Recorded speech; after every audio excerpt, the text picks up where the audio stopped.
Beautiful people, it's me, Pamela, on my YouTube. Cho, no, what's the T? Siyahlazia. Ubaloyi honestly must just leave Ntanza alone now.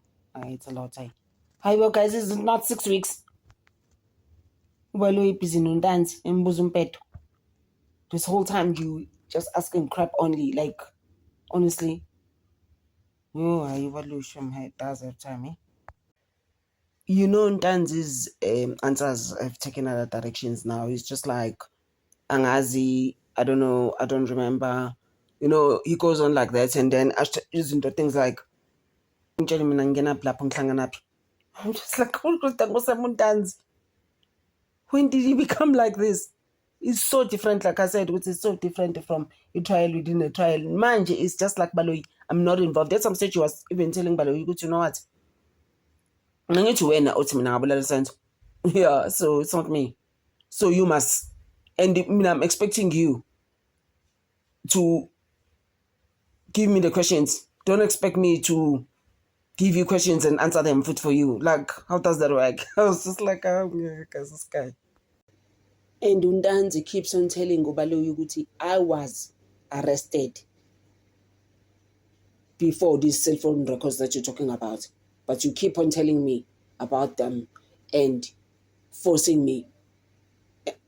these cell phone records down my throat. And I'm telling you that I was arrested by the time. So who was calling who? Like, you know? Hey, it's a problem, guys. You know, Rasa is always misunderstanding Ntanzi. I don't know why. You know, and Urat is because he's slow coach. You shouldn't even be there. Ngapubalo is busy manufacturing and cooking evidence. Uyamtshela Ntanzi ukuthi listen, bruh. When you always changing things, nisithombe sasesime kanjena in another angle, sasesime so. That's what Ntanzi is trying to say. Urata is twisting it. Asukumumisi nomshobelo bathi, please stop. Baba umdala. Akahlala ekhaya guys Urata ngeke. It's over. It's actually time now. I'm stay home.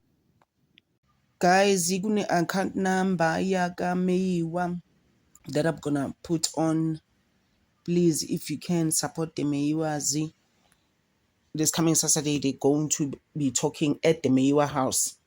Just to say when is the match gonna be. Remember the match I have been talking about it here. If I was in KZN, I was gonna go to the match. Because I'm in Johannesburg now for the past 36 years. Qale ngahlala ePretoria, obviously. Nomamkhulu wami, after umamkhulu wami is passing, we were in Johannesburg already by the time. But kwasemlazi nje mina into eyaziwayo nje leyo. I grew up emlazi ka-A ngakawini Mahlangu mawukwazi. Yeah, so nje uSenzo Meyiwa, I will always support him ngoba ngifeel ukuthi uyayideserve le support and umkhaya wami ngizoya kanjani kumsupport ukuyibona leyo nto leyo. So they're gonna meet at the house kaMeyiwa to talk about the match, which I'm in support of. So nje guys, asibasize ngaMeyiwa guys, they deserve this. I think for me, the reason why ngifake account number on my channel is because I've been talking about how nje Senzo Meyiwa's mother lost umntanakhe esebenza la eGoli, and after that she went through some stuff in life. At some stage she was even selling. About that story is the one that breaks my heart. She was even selling inkukhu at some stage. Lezo inkukhu zona self, they didn't even have food. I'm just like, why guys in life? But okay, they are living it up. Bon, uyabona ukuthi i-unfair kanjani life. It's crazy.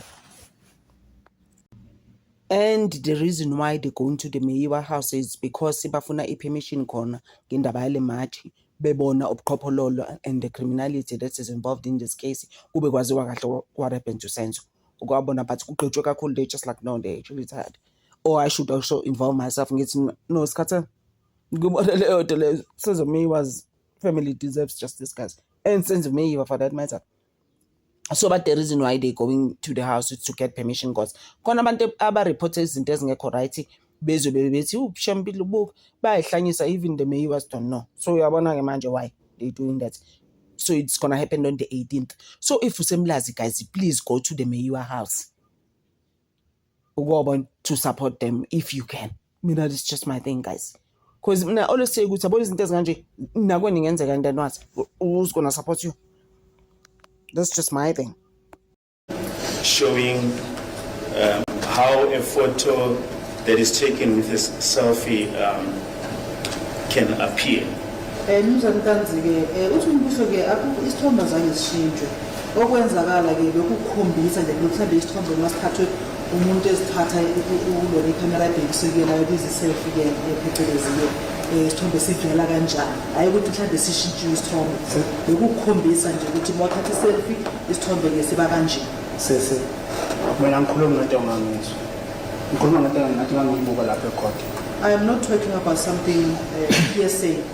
I'm talking about something that I saw being shown before the court. Uma ngathatha ifoni yakho lesi sengiyibambe so ngishutha isithombe isandla sokudla nesandla sokunxele masifakwa la ngale shit isandla sokudla kule isandla sokunxele silale lesi.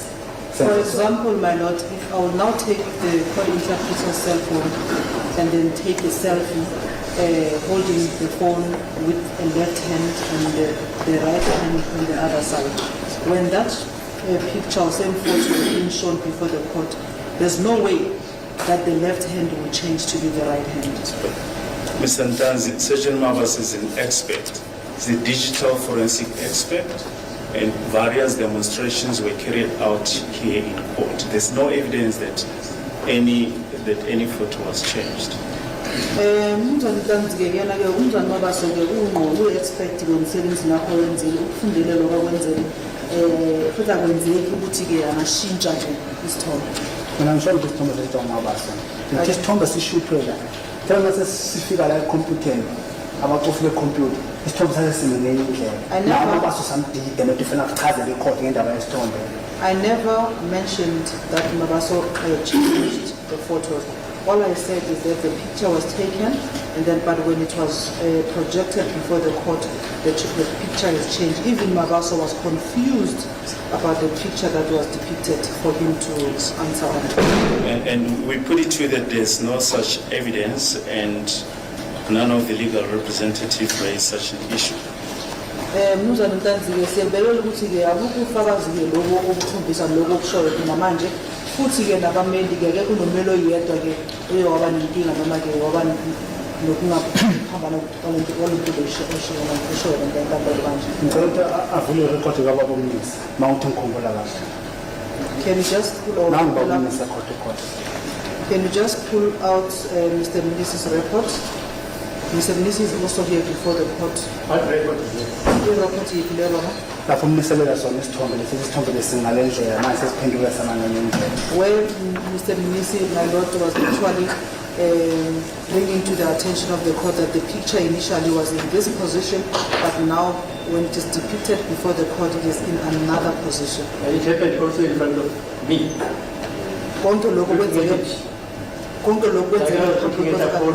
Yeah, we could just start isithombe nayo yasibuka lesifoni ayihamba khona ifoni court just start isithombe lesifoni. My lord, even the court took a look at that picture because the phone was being handed over to other attorneys also to look at the same photo. But we, as we've already done, put it to you that there was various demonstrations by Surgeon Mabasa, a digital forensic expert, about the position of selfies. No photo was changed. The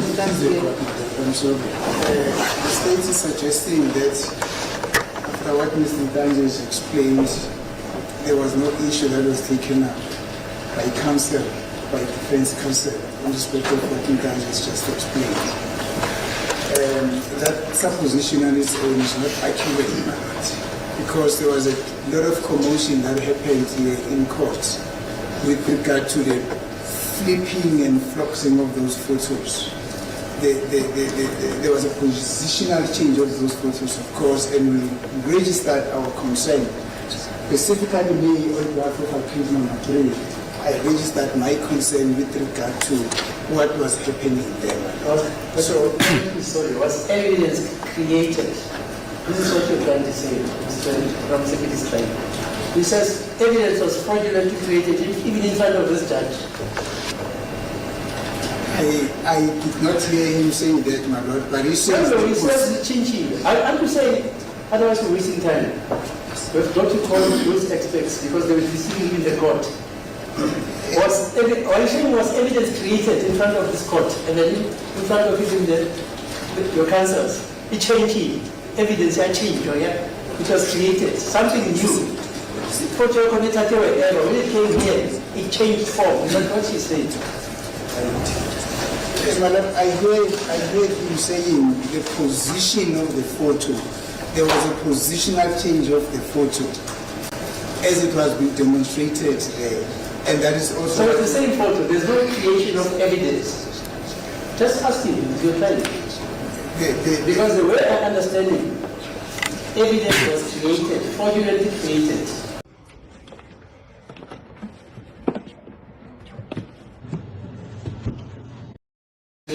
Fraudulently created. Matter. And then it's something new. Matter was created in front of me. Fraudulently. That's what he said. Sorry. The witness never said the evidence was fraudulently created in this court in front of us. I am telling you like that because I was here and I never saw any evidence change in my presence. Never. Yes, but I'm correcting that it's not the witness who says it was changed in front of us. What did he say? Yes, it is exactly as what Mr. Lee says. Yeah, but what is he saying? Because I don't understand. What is he saying? Is that it was positional changed, but not that it was manufactured here in court in front of us. So there was no evidence created? There was no evidence created. No problem. I think maybe if we can just listen to him properly and get what he's trying to say, the meaning of what he's saying. This is what I'm saying. There's no evidence which was created. We leave it at... Is that what you're saying, that there was no evidence that was created? Mnumzane Ntanzi uthi abukho bofakazi ke ubuye bayenza ubusha ubuye bayenza le nkantolo ngale nkathi uthola ufakazi bakho akho ufakazi obusha obwenziwe kusho njalo Obusha. new evidence like how because there's lots of things that we've already discussed. As we put it to you, that Surgeon Mabaso is an expert. He was just showing the difference, demonstrating the different positions when taking a cell phone with a selfie with a cell phone. Uthi ke umbuso ke ngendlela kuyasho ngakhona ukuthi uSurgeon Mabaso ke ungqondo umsebenzini wakhe ufundele futhi kube kukhombisa nje phela ukuthi ke uma ngabe kuthatha isithombe kuthatha iselfie isithombe sakhona siphuma kanjani. Mina ngisho ukuthi bamakhothi Mabaso asungula umsebenzini. I never said that he's not an expert. Mina ngikhuluma ngesithombe sithema sivela la. Savela sesingenye indlela. I only spoke about the picture when it was depicted, it appeared in a different way.